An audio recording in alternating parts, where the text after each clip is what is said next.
So good morning aspirants, very good morning to one and all. Very good morning. आजच्या या morning session मध्ये तुमचं सर्वांचं पुन्हा एकदा स्वागत आहे एस्पायरंट्स. आज आपण आहोत फार्मास्युटिकल अनालिसिस मध्ये नवीन सेक्शन मध्ये. So that is the chromatographic techniques. तर एस्पायरंट्स, याआधी आपण आतापर्यंत सर्व प्रकारचे टायट्रेशन्स क्लिअर केले. Acid base titration, so redox titration, diazotization titration, complexometric titration, precipitation titration, Karl Fischer titrations, अशा सगळ्या प्रकारचे टायट्रेशन्स आपण पाठीमागच्या लेक्चरमध्ये सो प्रॉपरली क्लिअर केलेले आहेत aspirants. And now we are moving towards a second portion from the pharmaceutical analysis and that is the chromatographic techniques. So let's begin with the points aspirants. So chromatography ही widely used analytical technique आहे. तुम्हाला माहिती आहे की कोणत्याही research institute मध्ये जर तुम्ही गेला असाल तर रिसर्च इन्स्टिट्यूट मध्ये सो प्रत्येक जण हा केमिस्ट्री मधील जो काही मास्टर असेल, पीएचडी स्कॉलर असेल, तो ज्या ज्या वेळेला कोणतेही मॉलिक्यूल सिंथेसाइज करतो किंवा कोणतेही मॉलिक्यूल्स तो एखाद्या नॅचरल सोर्स पासून एक्स्ट्रॅक्ट करतो, he need to go for the chromatography. He need to do the chromatographic technique for the separation, for the identification.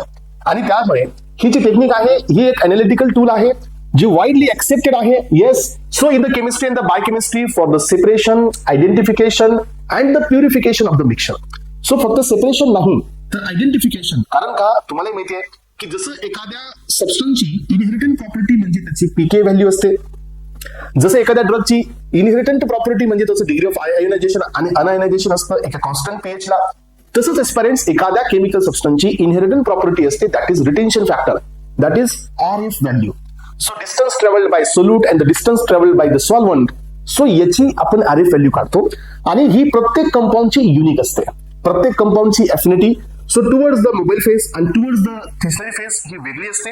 त्यामुळे प्रत्येक कंपाऊंड, जेवढे कंपाऊंड्स आपल्या इकडे अवेलेबल आहेत, प्रत्येकाची आरएफ व्हॅल्यू ही वेगवेगळी आहे. स्टँडर्ड आरएफ व्हॅल्यू तुम्हाला माहिती आहे इट इज लेस दॅन 1. हे या ठिकाणी स्टँडर्ड आरएफ व्हॅल्यू असते. आपण याला आरएफ व्हॅल्यू स्टँडर्ड कन्सिडर करतो ज्याची आरएफ व्हॅल्यू ही लेस दॅन 1 असते. मग आता पहा, या ठिकाणी किंवा 1च्या कमी असायला पाहिजे, आपण याला स्टँडर्ड समजतो. 1 हे ऍक्च्युअली स्टँडर्ड आहे. मग आता इथं आपण सेपरेशन करतो, आयडेंटिफिकेशन करतोय, प्युरिफिकेशन करतोय मिक्सचरचं. सो क्रोमॅटोग्राफिक ही जी टर्म आहे ही पण एक ग्रीक वर्ड आहे. ही जी क्रोमॅटोग्राफिक टर्म आहे ही पण एक ग्रीक वर्ड पासून डिराइव्ह करण्यात आलेली आहे friends. That is chroma. Chroma stand for colour. कारण यांच्यामध्ये आपण कुठंतरी कलर सबस्टन्स यांना आपण या ठिकाणी डिटरमाइन करतोय, सेपरेट करतोय किंवा कलर इंड्यूस करून आयडेंटिफाय करतोय. जसं की तुम्ही पाहता की जे जे कलरफुल पिगमेंट्स आहेत एस्पिरंट्स, हे कलरफुल पिगमेंट्स हे स्वतःच कलर इंड्यूस करतात, यांना कलर देण्याची गरजच नाही. आणि त्यामुळे हे जे क्रोमॅटोग्राफी टेक्निक आहे सो यांना आपण क्रोमा हा वर्ड यूज केला गेला कारण याच्यामध्ये कलरचा मोठा रोल आहे. जर काही सबस्टन्सेसला कलर येत नसेल तर मग आपण एक्सटर्नल काही ऍप्लिकेशन करतो, काही स्प्रेचा वापर करतो एस्पिरंट, जसं की नायट्रेट स्प्रे, आयोडीन चेंबर असते ज्याच्यामध्ये आपण कलर इंड्यूस करून मग याचं आयडेंटिफिकेशन करतो की त्याचा डिस्टन्स हा किती ट्रॅव्हल झालेला आहे. त्यामुळे या क्रोमॅटोग्राफी टेक्निकचा पहिला वर्ड जो आहे दॅट इज क्रोमा. आणि chroma stand for the colour and aspirants graphein stands for the to write. म्हणजे काय, आपण इथं एक ग्राफिकल प्रेझेंटेशन याचं बनवतोय so with respect to the colour. So एक ग्राफ आपल्याला मिळतोय एस्पिरंट्स. सो त्या ग्राफच्या बेसिसवरती आपण आयडेंटिफाय करतोय की हे सेपरेशन झाले की नाही आणि त्यामुळे याला आपण क्रोमॅटोग्राफिक टेक्निक असं म्हणतोय. When mixture is introduced into the system, ज्या वेळेला आपण या क्रोमॅटोग्राफीमध्ये कॉलम मध्ये असो, पेपरवरती असो, टीएलसी असो, एचपीटीएलसी असो किंवा कुठेही असो, ज्या वेळेला आपण हे मिक्सचर इंट्रोड्यूस करू aspirants so into the system, so the component travel at a different speed. ज्यांचा ट्रॅव्हलिंग स्पीड हा सेम आहे मोबाईल फेस आणि स्टेशनरी फेस मध्ये, सो ज्यांची अफिनिटी ही दोघांची दोन्हीकडे सेम असेल तो सबस्टन्स क्रोमॅटोग्राफी टेक्निकनी सेपरेट केला जाणार नाही. कारण का, या दोघांची अफिनिटी जर सेम असेल तर तो सबस्टन्स आयडेंटिकल आहे. याचा अर्थ काय की त्यांची जर स्पीड जी आहे ट्रॅव्हल करण्याची so through out the stationary phase he same कधी असेल, ज्या वेळेला दोन सबस्टन्सची अफिनिटी मोबाईल फेज सोबत आणि त्या सबस्टन्सची अफिनिटी सो स्टेशनरी फेज सोबत सेम असेल. तर मग दोघांचा डिस्टन्स ट्रॅव्हलिंग जो असेल तो सेम असेल. असं कधीच होणार नाही कारण सगळ्यांची आरएफ व्हॅल्यू ही वेगवेगळी आहे. सो जे आयडेंटिकल मिक्सचर्स असतील एस्पिरंट्स त्यांच्यासाठी पण आपल्याकडे कायरल क्रोमॅटोग्राफी आहे. जे नॉर्मल क्रोमॅटोग्राफीने सेपरेट नाही होत त्यांना आपण कायरल क्रोमॅटोग्राफिक टेक्निकने सेपरेट करतो. हे पहा, हे जर आपण सिस्टम मध्ये इंट्रोड्यूस केलं so they will travel at a different speed. So due to the differences in their affinity, हे पहा differences in their affinity with respect to the mobile and the stationary phase. Solubility मध्ये difference आहे. मी तुम्हाला सांगितलं light is a light. या प्रिन्सिपलनेही काय होत असतं, इथं सेपरेशन होत असतं. जो सारखा आहे, समजा एखादा मोबाईल फेज हा या ठिकाणी पोलर आहे तर पोलर सबस्टन्स त्याच्यामध्ये डिझॉल्व्ह होतो आणि polar substance elute first and non polar substance elute last. ही प्रिन्सिपल आपल्याला पाहायला मिळतं.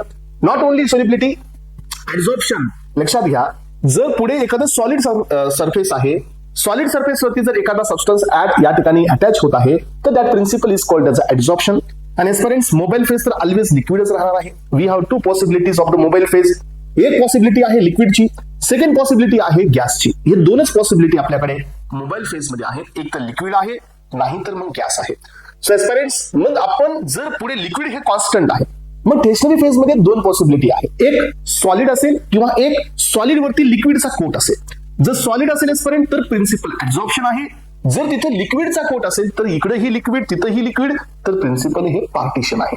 आले का लक्षामध्ये? Why the chromatographic technique having two important principles. First one is absorption and the second one is a partition. मग जे सबस्टन्स ट्रॅव्हल करतात या स्टेशनरी फेज मधून, त्यांचा डिस्टन्स हा जो असतो डिफरंट स्पीडनी हे ट्रॅव्हल करतात due to the difference in the affinity, difference in the solubility, difference in the absorption, difference in the partition. आणि यामध्ये हे सगळं कुणाच्या मध्ये होत आहे? In between the stationary phase and the mobile phase. आलं लक्षात? आणि हे झाल्यानंतर तुम्हाला काय मिळेल? So that may be leads to the separation of the component. याच्याच बेसिसवरती आपल्याला सेपरेशन मिळेल. मग हे सेपरेटेड झालेत का नाही हे आपल्याला चेक करण्यासाठी पुन्हा काही अनालिटिकल टूल्सचा वापर करावा लागतो, जसं की काही स्पेक्ट्रोस्कोपी, युव्ही असेल, आयआर असेल, एनएमआर असेल, सो मास स्पेक्ट्रोस्कोपी असेल, यांचा वापर करून त्याच्यामध्ये ते mixture, so separated component, so त्यांचं डिटर्मिनेशन करावं लागेल. त्यांचा जो डेटा तुम्हाला मिळेल तो डेटा तुम्हाला क्रॉस चेक करावा लागेल विथ द थेरॉटिकल डेटा, आणि तुम्हाला फाइंड आउट करावं लागेल की whether the separated component is so pure or not. या बेसिसवरती आपण या टेक्निक्सला करतो. मग आता पहा की हे जे क्रोमॅटोग्राफिक टेक्निक आहे यांचा वापर कुठे कुठे आहे?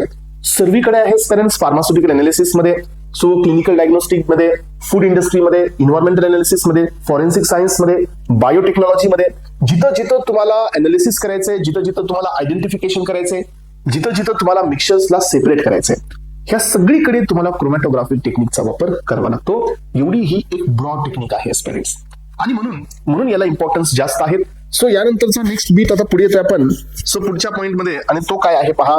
So history. हे पहा या ठिकाणी, सो क्रोमॅटोग्राफिक टेक्निक ही कोण इंट्रोड्यूस केली? सगळ्यात पहिल्यांदा क्रोमॅटोग्राफिक टेक्निक ही इंट्रोड्यूस केली सो मायकेल स्वेट नावाच्या एका सायंटिस्टनी. कधी ही या ठिकाणी त्यांनी इन्व्हेंट केली? 1903 मध्ये.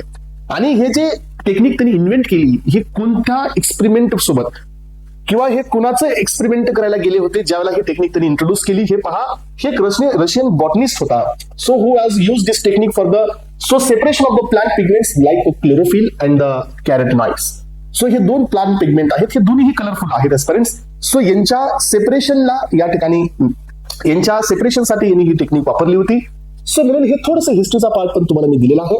यानंतरचं सगळ्यात मेन आहे classification of the chromatographic techniques. Yes aspirants, यानंतरचं नेक्स्ट बीट काय आहे? Classification of chromatographic techniques. So chromatographic टेक्निकचं क्लासिफिकेशन आपण या ठिकाणी पाहणार आहोत. मग आता क्रोमॅटोग्राफिक टेक्निकचं क्लासिफिकेशन काय सांगतं? आपल्याकडे खूप वेगवेगळे प्रिन्सिपल आहेत. मग त्याच्याच बेसिसवरती, वेगवेगळ्या क्रायटेरियाच्या बेसिसवरती आपण यांना क्लासिफाय करतोय. हे पहा, so based on the mobile phase. So mobile फेजच्या बेसिसवरती आपण हे क्लासिफिकेशन केलेलं आहे. यामध्ये गॅस क्रोमॅटोग्राफी, गॅस क्रोमॅटोग्राफीमध्ये पण तुम्हाला दोन टेक्निक मिळतात एस्पेरेंट्स, सॉलिड गॅस क्रोमॅटोग्राफी आणि लिक्विड गॅस क्रोमॅटोग्राफी. सो या दोन टेक्निक याच्यामध्ये असतात. ज्याला आपण याच्यामध्ये जाऊ त्यावेळेला आपण ह्याच्या डिटेलमध्ये पॉईंट्सला कव्हर करू. सो मोबाईल फेज ही गॅस असते आणि या ठिकाणी सो स्टेशनरी फेज तर तुमची सॉलिड असेल. जर सॉलिड असेल तर तिथं प्रिन्सिपल ऍब्झॉर्प्शन आहे. सॉलिड नसेल, लिक्विड असेल, तुम्ही नसेल mobile stationary phase, how it can be a liquid? Stationary phase it can be a solid, that is okay, that is fine, we can understand this. But how the stationary जो जाग्यावरती थांबलाय हे liquid कसं काय असू शकतो? है ना, हा क्वेश्चन तुमच्या मनामध्ये येत असेल तर एस्पेरेंट या क्वेश्चनचा आन्सर समजून घ्या. So we are giving a solid. So solid supported liquid असतं. याचा अर्थ काय की सॉलिडला लिक्विडचा कोट असतो. दॅट इज वाय सो त्याच्यामध्ये जे पार्टिशन, जे प्रिन्सिपल येतं ते पार्टिशन येतं. कारण सो पार्टिशन होत असतं त्या सॉलिडवरती कोट केलेलं लिक्विड आणि मोबाईल फेज असणाऱ्या लिक्विडमध्ये. मग आता इथं आपण काय केलं? मोबाईल फेज ही गॅस यूज केलेली आहे. गॅस यूज केली आहे आणि जर सॉलिड स्टेशनरी फेज जर सॉलिड असेल तर that is gas solid chromatography, solid gas chromatography. जर समजा आता मोबाईल फेज ही आपली गॅसच आहे आणि पुढे जर लिक्विड असेल तर हे झाली तुमची लिक्विड गॅस क्रोमॅटोग्राफी. अशा याची पुन्हा दोन टेक्निक येतात. इट डिपेंड्स की तुम्ही कुणाचा कोणत्या प्रिन्सिपलने काम करताय. सो हे यूज होते फॉर द व्होलेटाईल सबस्टन्सेस. यानंतर आहे नेक्स्ट वाली लिक्विड क्रोमॅटोग्राफी. हा तुमची मोबाईल फेज ही लिक्विड आहे. येस, सो यामध्ये include HPLC and the column chromatography. Stationary phase मात्र सॉलिड आहे. यामध्ये पहा, यामध्ये पुढचा क्लास आहे सुपर क्रिटिकल फ्लुइड क्रोमॅटोग्राफी. ज्या क्रोमॅटोग्राफी टेक्निक मध्ये आपण सुपर क्रिटिकल फ्लुइडचा वापर करतो, दॅट इज कार्बन डायऑक्साईड, तर त्या क्रोमॅटोग्राफीला आपण super critical fluid chromatography technique असं म्हणतोय. सो यानंतरचा नेक्स्ट वन आहे सेपरेशन मेथड वरती काही प्रिन्सिपल्स देण्यात आलेले आहेत. पहिला आहे ऍब्झॉर्प्शन. मी तुम्हाला सांगितलं जर लिक्विड आणि सॉलिड असेल, सो स्टेशनरी फेज ही सॉलिड आहे आणि मोबाईल फेज ही लिक्विड आहे, then principle would be the absorption. जर मोबाईल फेज ही लिक्विड आहे आणि स्टेशनरी फेज पण लिक्विड कोटेड आहे, then principle would be the partition. So ऍब्झॉर्प्शनच्या बेसिसवरती सो हे या ठिकाणी काही क्रोमॅटोग्राफी टेक्निक दिल्यात. सो कॉलम क्रोमॅटोग्राफी आहे एस्पेरेंट्स, टीएलसी आहे, एचपीटीएलसी आहे. एचपीटीएलसी पण ऍब्झॉर्प्शन प्रिन्सिपल वरती काम करते. तुम्हाला माहित असेल इव्हन पेपर क्रोमॅटोग्राफी मध्ये पण ऍब्झॉर्प्शनचं प्रिन्सिपल असतं. अलग लक्षात. सो ज्यांच्यामध्ये लिक्विड कोट नसतो, सो सॉलिड प्लस लिक्विड असते. इथं पहा, या ठिकाणी पेपर क्रोमॅटोग्राफी मध्ये दोन्ही पण आहेत. इथं आपण दिलंय पार्टिशन मध्ये, बट पेपर क्रोमॅटोग्राफी मध्ये जर कोटिंग असेल लिक्विडची तर तिथं पार्टिशन प्रिन्सिपल येतं. पण इथं मेनली या ठिकाणी सो तुम्ही इथं पाहू शकता की ऍब्झॉर्प्शन प्रिन्सिपल हे कॉलम क्रोमॅटोग्राफीचं असतं, थिन लेअर क्रोमॅटोग्राफीचं असतं, एचपीटीएलसीचं असतं. येस. यानंतरचं पार्टिशन. पार्टिशनचा अर्थ असा असतो एक लिक्विड आणि पुढचाही लिक्विड आहे. तर याचं एक्झाम्पल दिलंय पेपर क्रोमॅटोग्राफी. पेपर क्रोमॅटोग्राफी यामध्ये सो लिक्विड लिक्विड का, कारण का ज्या वेळेला पुढे कोटिंग आहे लिक्विडची, तर याला आपण लिक्विड लिक्विड कन्सिडर करतो. सो यानंतर एस्पेरेंट्स सो नेक्स्ट वन आहे आयन एक्सचेंज क्रोमॅटोग्राफी, जिथं आयनचं एक्सचेंज करून हे या ठिकाणी सेपरेशन डन होतं. हा आयन एक्सचेंज क्रोमॅटोग्राफी तुम्ही ऐकलेली आहे आतापर्यंत, तुम्ही कुठं ना कुठं याचा यूज या ठिकाणी पाहिला असेल. So separation based on the ionic charges. So चार्जेसच्या बेसिसवरती हे सेपरेशन होतं, use for the amino acids and the protein. So reversible exchange होत असतो स्टेशनरी फेज आणि मोबाईल फेज मध्ये, आणि हे सेपरेशन या ठिकाणी आपल्याला पाहायला मिळतं. सो स्टेशनरी फेज ही पॉलिमरिक मॅट्रिक्सची असते. यामध्ये सो आयनिक फंक्शनल ग्रुप्स याच्यामध्ये प्रेझेंट असतात, carboxylic acid, quaternary amines. Mobile phase ही पास होत असते over the stationary phase. Ionic soluble are retain by the forming the electrostatic chemical bond with the functional group. मग काय होतं की जे मोबाईल फेज मध्ये जे तुमचे सबस्टन्सेस आहेत, यांनी जर समजा स्टेशनरी फेज सोबत जर या ठिकाणी बॉन्ड फॉर्म केला तर ते रिटेन होतात. ज्यांनी बॉन्ड फॉर्म केला ते रिटेन होतात, ते थोडं स्लोली इल्यूट होतात. ज्यांनी बॉन्ड नाही फॉर्म केला ते फास्टली इल्यूट होतात. याचा अर्थ सो आयन एक्सचेंज करून पण आपण या ठिकाणी क्रोमॅटोग्राफिक सेपरेशन करू शकतो. यानंतरचा नेक्स्ट प्रिन्सिपल आहे साइज एक्सक्लुझिव्ह क्रोमॅटोग्राफी. सो ही आहे या ठिकाणी सो जेल फिल्ट्रेशन क्रोमॅटोग्राफी. याला आपण जेल फिल्ट्रेशन क्रोमॅटोग्राफी टेक्निक असं म्हणतो. सो स्टेशनरी फेज ही मॅट्रिक्स असते, लक्षात ठेवा. सो आणि मोबाईल फेज ही लिक्विड असते. सेपरेशन हे basis on the basis of molecular size असतं. ज्याची मॉलिक्युलर साईज ही या ठिकाणी जास्त असते तो इल्यूट फर्स्ट होतो, ज्याची मॉलिक्युलर साईज ही छोटी असते तो इल्यूट लास्ट होतो. याचं रिझन पण तुम्हाला मी सांगतो. तुम्हाला असं कसं होतं, हा असंच होतं. ज्याची मॉलिक्युलर साईज ही जास्त असते तो फास्टली इल्यूट होतो, कारण तो ट्रॅपच होत नाही मॅट्रिक्स मध्ये. अलग लक्षात. यामध्ये मॅट्रिक्स असतं, मॅट्रिक्स मधून हे पार्टिकल्स पास होत असतात. ज्यांची पार्टिकल साईज खूप छोटी असते ते मॅट्रिक्स मध्ये ट्रॅप होतात आणि ते इल्यूट लास्ट होतात. ज्यांची मॉलिक्युलर साईज ही जास्त असते ते ट्रॅप होत नाही, ते अनट्रॅप्ड राहतात आणि ते इल्यूट फास्ट होतात. यामध्ये हे प्रिन्सिपल आहे. आपण पुढे हे पाहूया. Larger molecule elute first. इथं दिलंय मी तुम्हाला larger molecule elute first. So stationary phase is a porous matrix. Yes, जी क्रॉस लिंकिंग असते polystyrene, polyvinyl acetate, agarose gel यामध्ये सो आणि डेक्स्ट्रॉन दॅट इज सेफाडेक्स यांच्यापासून आपण काय बनवत असतो, याची स्टेशनरी फेज बनवत असतो, जे की मॅट्रिक्स बनवेल. आणि ह्या मॅट्रिक्सचा वापर करून आपण काय करूया, सेपरेशन घेऊया. ओके. त्यानंतर पहा स्टुडंट्स, नेक्स्ट क्रोमॅटोग्राफिक टेक्निक आहे that is the affinity chromatography. So affinity मध्ये आपण प्रोटीन्स आणि एन्झाईम्सच या ठिकाणी सेपरेशन करतो, जे की आपल्याला या ठिकाणी युनिक असतात, प्रत्येकाला सेपरेट केले जातात. या ठिकाणी एन्झाईम्स हे कोण असतात, लॉक अँड की मॉडेल फॉलो करतात. त्यामुळे आपण इथं एखादा युनिक सबस्टन्स देऊन इथं त्याचं सेपरेशन करत असतो. यानंतर आता पहा नेक्स्ट टेक्निक आहे so stationary phase. Yes, so जी टेशनरी फेजच्या बेसिस होती त्याची जी जॉमेट्री आहे, म्हणजे टेशनरी फेज हा पेपर आहे, फ्लॅट आहे, टेशनरी फेज हा कॉलम आहे की अजून काय आहे, या बेसिसवरती पण आपण याचं क्लासिफिकेशन दिलेलं आहे स्टुडंट्स. हे पहा. सो टेशनरी फेज जर ही कॉलम मध्ये असेल तर ती column chromatography. So stationary phase ही प्लेनर असेल तर ही या ठिकाणी पेपर क्रोमॅटोग्राफी असते, टीएलसी असते, एचपीटीएलसी असते. ठीक आहे. तर हे कॉलम मध्ये असेल तर असं कॉलम क्रोमॅटोग्राफी मध्ये आपण पाहतोय. सो मॅट्रिक्स वगैरे हे सगळे कॉलमचाच प्रकार आहे. यानंतर पहा अजून एक महत्वाचं क्लासिफिकेशन देण्यात आलं स्टुडंट्स, ते काय आहे, so based on the polarity.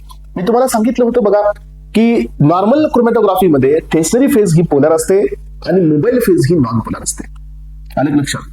Normal chromatography technique मध्ये टेशनरी फेज ही पोलर असते आणि नॉर्मल फेज ही मोबाईल फेज ही नॉन पोलर असते. But aspirants in case of reverse, yes, हे पहा रिव्हर्स फेज क्रोमॅटोग्राफी मध्ये स्टेशनरी फेज नॉन पोलर असते आणि मोबाईल फेज ही पोलर असते. हे फिक्स आहे. इथं कुठल्याही प्रकारचं जम्पलिंग नाही झालं पाहिजे.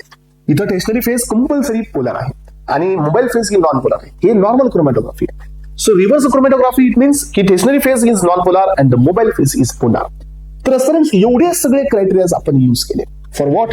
एवढे सगळे क्रायटेरिया आपण यूज केले for the classification. But aspirants यामध्ये प्रिन्सिपल इथं कन्सिडर करू नका, कारण प्रिन्सिपल हे व्हॅरी होतात.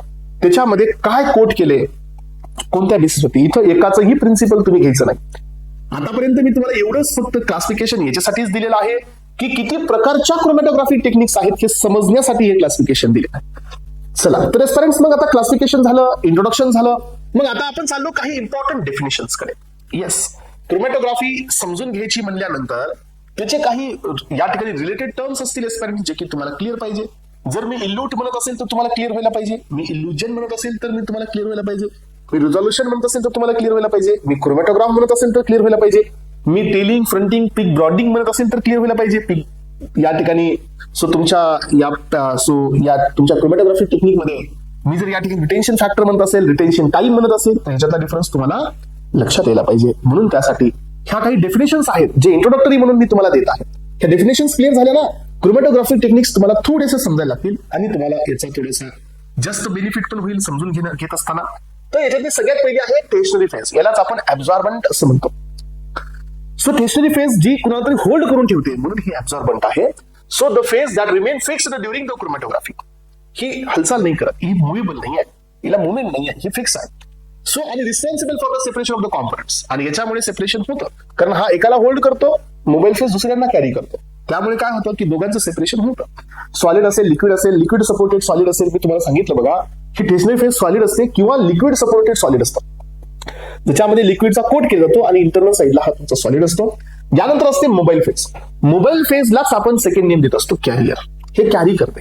येस, ही ट्रॅव्हल करत असते स्टेशनरी फेज थ्रू आणि याच्यामध्ये एक तरी कॉम्पोनंट असतो ज्याची मोबाईल फेज सोबत अफिनिटी असते आणि स्टेशनरी फेज सोबत अफिनिटी नसते. याला ही कॅरी करत असते, त्यामुळे ही कॅरियर आहे.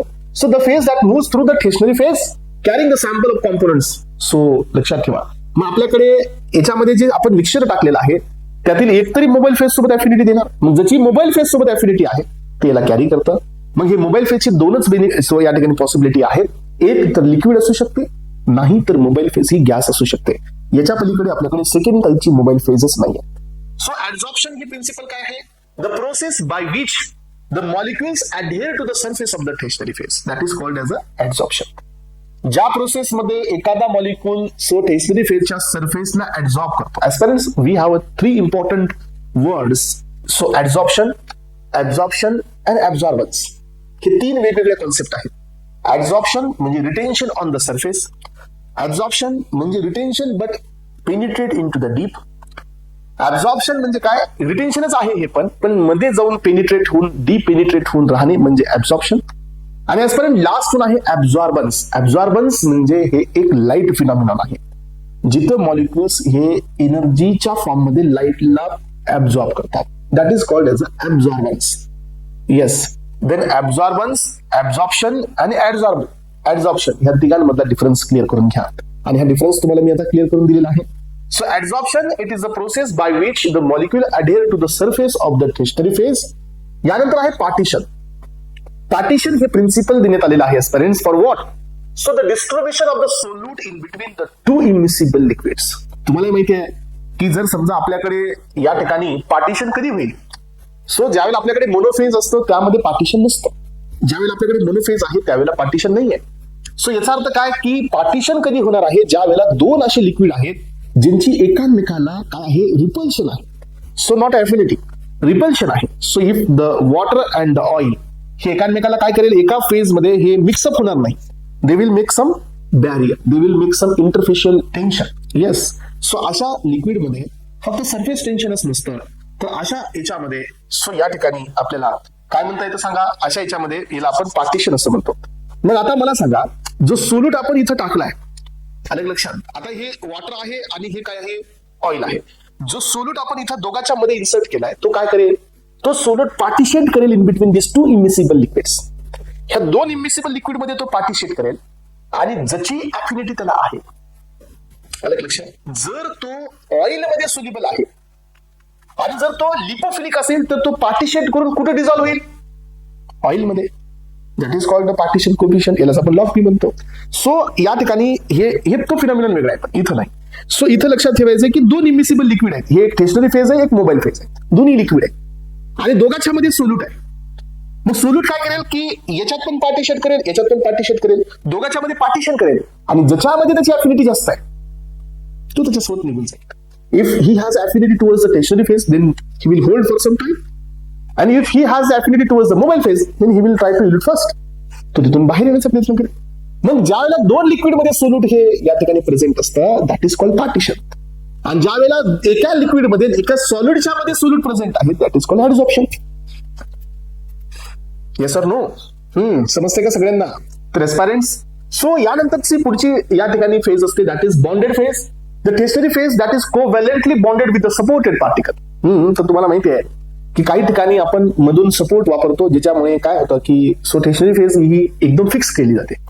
जसं की तुम्हाला माहित असू द्या, आता आपल्याकडे वेगवेगळे या ठिकाणी सबस्टन्सेस असतात, ज्याला की आपण एका जागी थांबण्यासाठी म्हणजे त्याला काहीतरी आपण त्याचं एखादा हार्ड सबस्टन्स वापरतो. म्हणजे काय की आता स्टेशनरी फेज एखादा कॉलम आहे, तर त्या कॉलम मध्ये काही आपण सॉलिड सपोर्ट वापरले, ज्याच्यावरती आपण हे स्टेशनरी फेज आपण स्टे केली आहे, त्याला म्हणायचं बॉन्डेड फेज. बॉन्डेड फेज म्हणजे काय? स्टेशनरी फेज ही एखाद्या सपोर्ट सोबत किंवा सपोर्टेड पार्टिकल सोबत कोव्हॅलेंटली अटॅच असते. So inside the wall of the column, so कॉलमच्या मधल्या साईडने हे सो तो अटॅच असतो, त्याच्यावरती आपण ही स्टेशनरी फेज ठेवलेली म्हणजे अटॅच केलेली असते. यानंतरचे नेक्स्ट 3 इम्पॉर्टंट डेफिनेशन्स आहेत एस्पायरंट्स. ह्या डेफिनेशन्स तुम्हाला गरजेचे आहेत. यामध्ये पहिला आहे इल्युएंट, इल्युशन आणि इल्युएट. ह्या 3 इम्पॉर्टंट डेफिनेशन समजून घ्या. इल्युएंट म्हणजे काय? सो द सॉल्व्हंट और gas which is used as a mobile phase. हा जो पास होणार आहे, सो कॉलम मधून जो जाणार आहे, दॅट इज इल्युएंट. सो जातोय, दॅट इज इल्युशन. आणि जो गेलाय तो इल्युएट. हे 3 इम्पॉर्टंट डेफिनेशन्स आहे. सो मोबाईल फेज म्हणजे इल्युएंट, जो सॉल्व्हंट किंवा गॅस आहे, की लिक्विड किंवा गॅस आहे, जे जाते ते इल्युएंट. जाण्याच्या प्रोसेसला, the process of washing analytical so analyte through the stationary phase using the mobile phase. जर आपण या ठिकाणी कॉलम मधून जर आपण याला पास करतोय या एनालाइटला, so that is what the elution. And aspirants, जो स्वतः गेलाय, जो एनालाइट स्वतः पास झाला इथून, दॅट इज इल्युएट.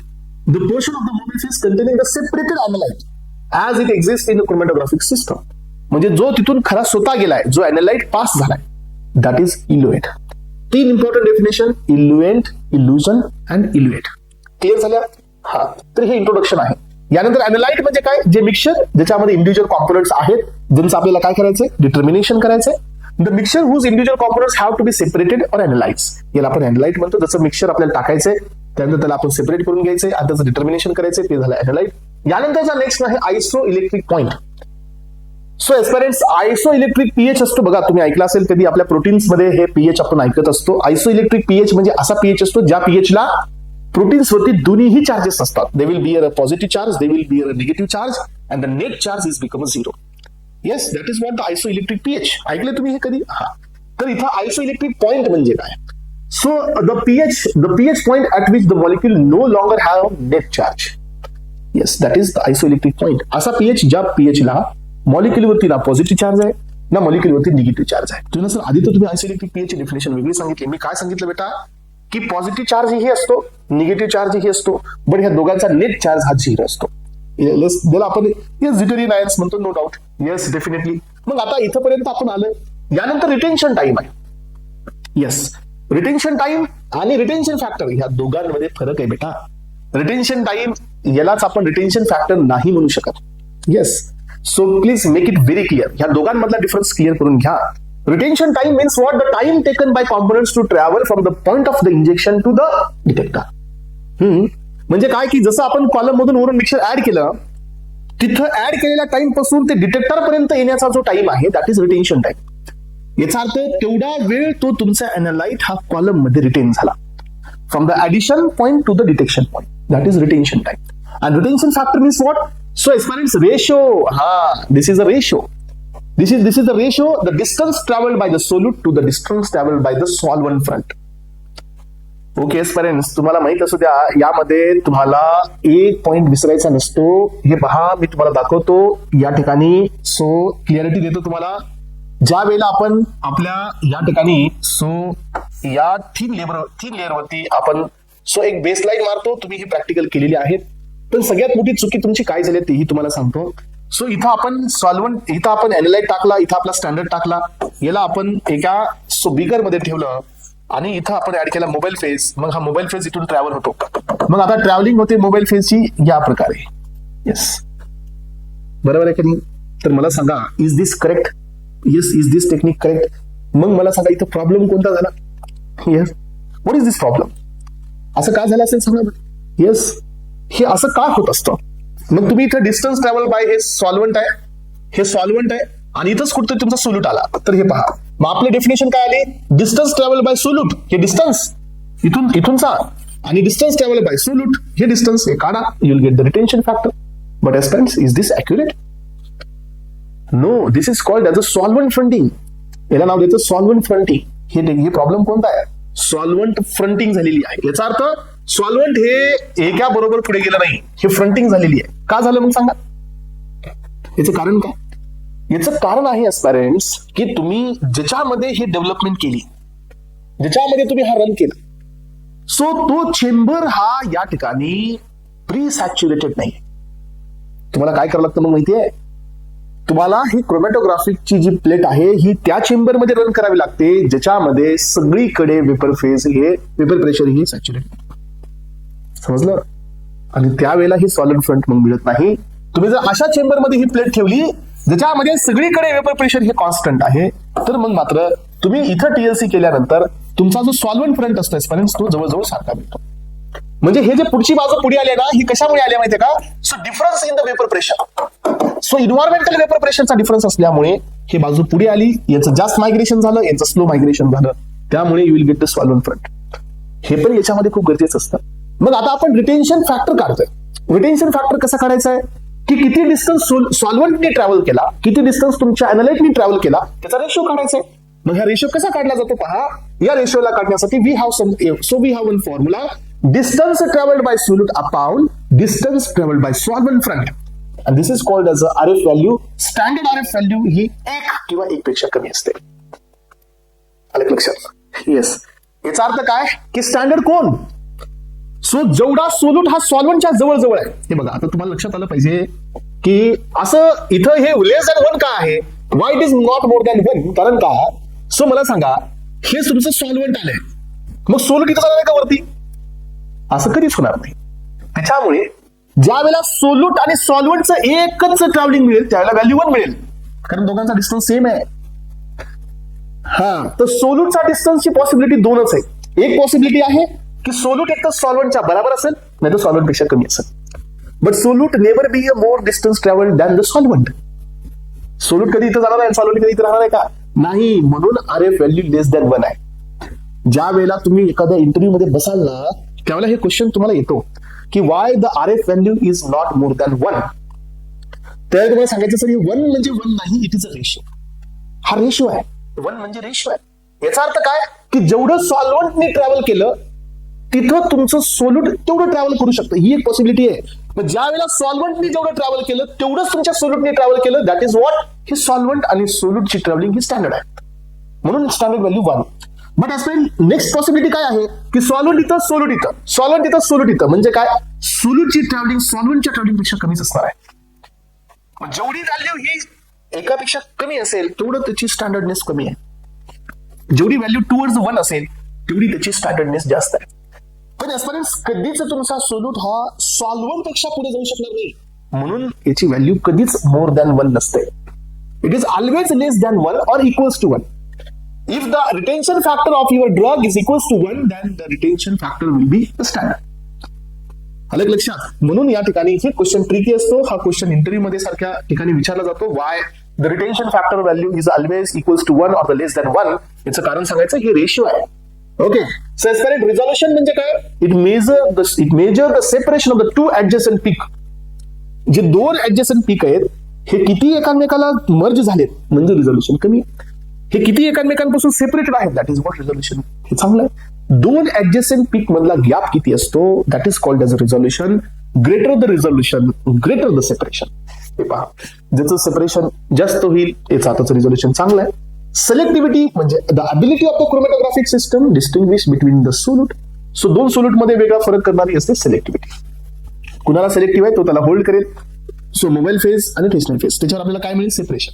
थेरॉटिकल प्लेट्स हा हायपोथेटिकल कॉन्सेप्ट आहे representing the single equilibrium state between the stationary and the mobile phase. हे प्लेट्स तुम्हाला मी शिकवेल पुढे.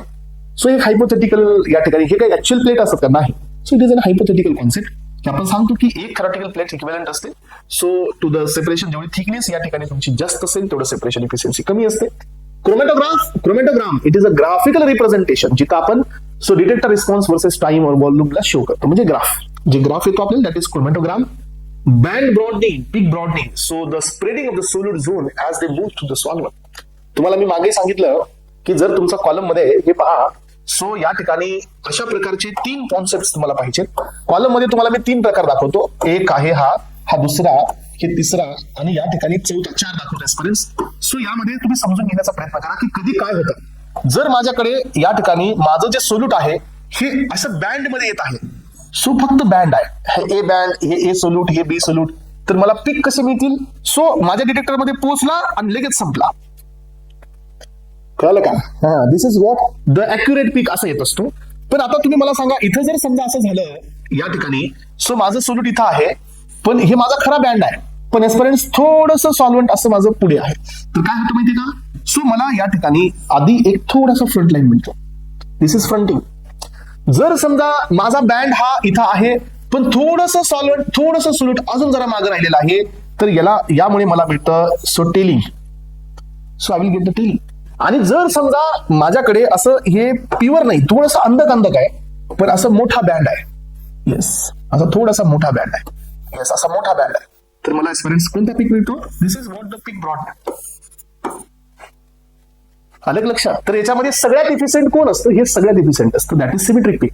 इथं झाली फ्रंटिंग, इथं झाली टेलिंग, इथं झाली पीक ब्रॉडनिंग.